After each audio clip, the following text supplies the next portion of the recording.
Operazione chirurgica all'avanguardia da parte di un team di esperti dell'azienda ospedaliera di Padova, coordinati dal professore Umberto Cillo. L'intervento è stato svolto su un 47enne affetto da metastasi epatiche inoperabili. Una porzione di fegato da donatore vivente è rigenerata in soli 17 giorni, dopo essere stata trapiantata a fianco del fegato malato, poi rimosso in videolaparoscopia.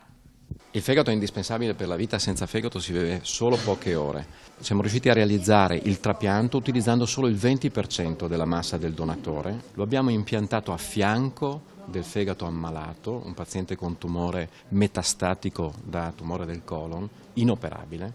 Abbiamo impiantato questo 20% del donatore vivente a fianco del fegato ammalato. Questo 20% è diventato il doppio e quindi è diventato sufficiente a sostenere la vita del paziente. Abbiamo quindi in laparoscopia, per la prima volta al mondo, rimosso il fegato malato restante e lasciato il paziente con il trapianto. La tecnica è quasi mini-invasiva anche per il donatore, quindi è stato molto facile reclutare un donatore, cosa che non riusciamo a fare invece quando si chiede la donazione del 70% del fegato.